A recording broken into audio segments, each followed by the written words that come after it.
Welcome back to Best of the Fest. I'm Faith Saley, and joining me is John Cooper, Director of Creative Development and Director of Programming at the Sundance Film Festival.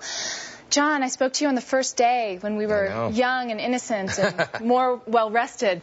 What is your feeling about Sundance 2008? I think it was really exciting this year. I have a new respect for the audiences here.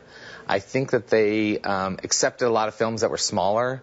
So a lot of the smaller films, a lot of the films that didn't come into the festival that had more star power behind them did okay, but really the small films, the films with a lot of heart, seemed to really capture the hearts of the audiences. So when you say smaller, you're referring to a less well-known cast and what, a tinier story? No, not even so much a tinier story, because some of them are kind of big stories. There wasn't as much production money behind it, so they really had to work on kind of like almost the details of the film to be very special.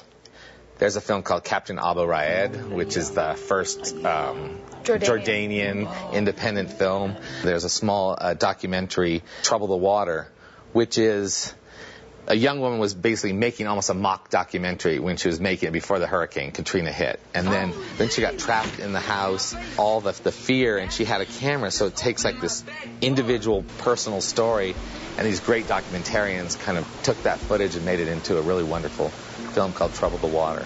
Was there something you consider a bigger film that was a success? Yes, Sunshine Cleaning did really well. Actually, I own my own business. Oh, what kind? Is it a real estate business? No, it's a biohazard removal and crime scene cleanup service. It's a real growth niche industry. John, talk to me about the documentaries. I think the documentaries there's a few of them that are really well made, very cinematic, which means they fit well, especially in the theatrical experience. Man on Wire is a beautiful film. It tells the story of the man who did the tightrope walk between the Twin Towers. So you've got that really wonderful footage, classic footage, because he filmed it all, but also they do a lot of recreations, and they really keep the energy up. The recreations are really cinematic, and it's almost crossing over. It almost becomes a hybrid documentary, which is really exciting. Same with Stranded. Yeah, Stranded as well. And that has another beautiful recreations, which is something new. It goes in trends. Documentaries, they shy away from maybe the recreation, because recreations got sort of tacky. Now they're kind of bringing it back in. When I first interviewed the programmers, someone had mentioned that what was refreshing about the documentaries is that the filmmakers were in the middle of the story. They weren't just turning a camera on a story. I think in the old days it might have been not accepted so much. So a documentary filmmaker, the style was to stand back and watch. And now it's okay to go in there and it be your story as well, which is, it's interesting. Tell me about Fields of Fuel. Yeah, Fields of Fuel is made by Josh Tickell.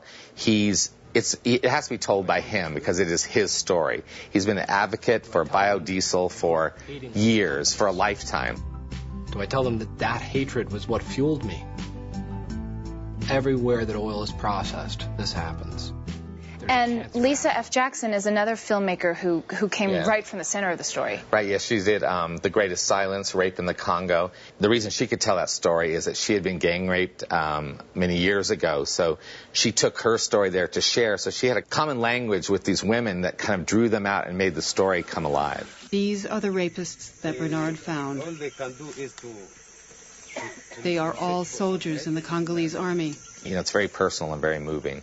So I have to ask, was this an unusual amount of musical films here? I think it actually was. But, you realize it isn't just, none of these were just about, the artist, the career of an artist in the musical world. The music was a backdrop for CSNY, Politics Now. U2 even had politics in the song. And then, Patti Smith, which is almost somehow not so much about her music, but about her poetry and being a mother. So what was new at New Frontier? So New Frontier took a huge leap. We're in this basement. I call it like the kids have taken over Grandma's basement, and it's almost like a haunted house or something of the most beautiful art you've seen that uses motion graphics and moving image in a new and unusual way. I think this year, though, we are redefining what independent film is. And it was actually what helped do that is there weren't a lot of sales right at the beginning. So that didn't become the main story. So people actually had to start thinking about, well, what do these films mean?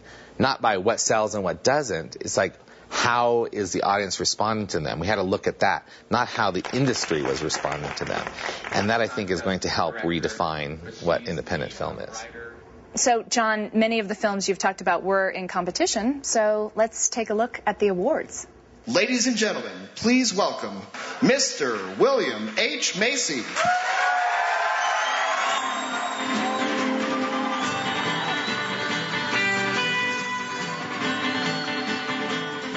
This is what happens when there's a writer's strike. The World Cinema Audience Award for Dramatic Film goes to Captain Abu Raid, written and directed by Amin Matalqua.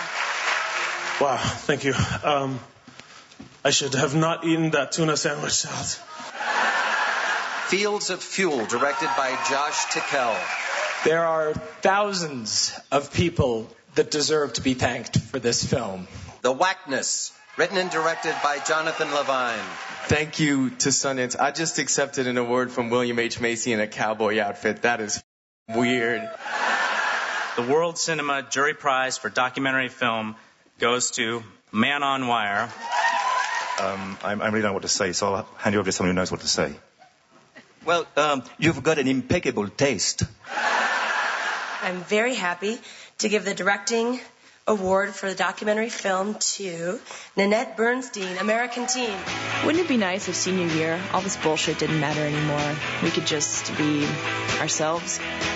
Yeah, right. I want to thank all of the students that were in the film, including Megan, who went home Tuesday but got so bored being back in Indiana, had to come back and flew out here Friday. Lance Hammer for Ballast. This much of this is mine. And the rest, I have to say, as a director, the cast deserves this, especially in this particular case. It is with our pride and our outrage that the Grand Jury Prize for Documentary Film goes to Trouble the Water, Tia Lesson and Carl Deal. Oh, Jesus! This is my face. After just opening my back door. We feel that Sundance is a magical place. It's been a magical week for us. We selected a filmmaker who courageously and selflessly used their own personal tragedy as a conduit to give voice to the plight of those who have been voiceless for way too long. And the special jury prize for documentary goes to The Greatest Silence, Rape in the Congo, directed by Lisa Jackson. Wow, this film is about forgotten women in a forgotten war. So I want to accept this for Nababula and Faida and Nyota and Immaculée and Marie-Jean.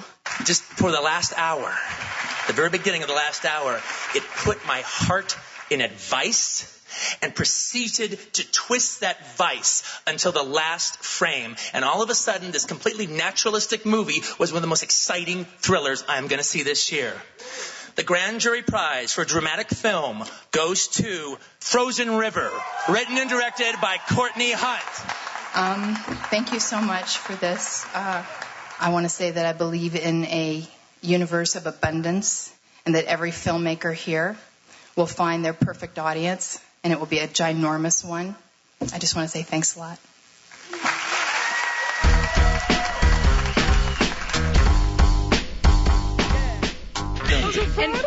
And where are you going to put this? No, sorry, I don't mean to point at your crotch. Where are you going to put this? I have no idea. It's going to go. It's going to go on top of my blender. Yeah, it's overwhelming. I've never gotten an award before. Well, so this is a great way to start. First award. Congratulations. Thank you. Whom are you going to call first? I actually dropped my phone in the snow, so it doesn't even work, so I'll have to borrow someone's phone. But I'm going to call my parents and all the students that were in the movie. Congratulations. Thank you very much. John Cooper, do you sleep now? What happens? No, I'm dying to get out and watch all these Oscar contenders. Oh, right. You haven't gotten to see them. So I'm kind of excited to get back out in the world. John Cooper, thank you for joining us. Thank you. And congratulations. Thank you. It's been great. And thank you for getting all these stories of our people that we bring here out to the world. I'm merely a midwife. Yeah, me too. That's right. Yes. It's been my pleasure. When we come back, some familiar faces at this year's festival. I think you kids might have a future together. Totally. We definitely have a past anyway. Well, now. It just was like a thing to watch. Sauciest thing I've ever heard her say.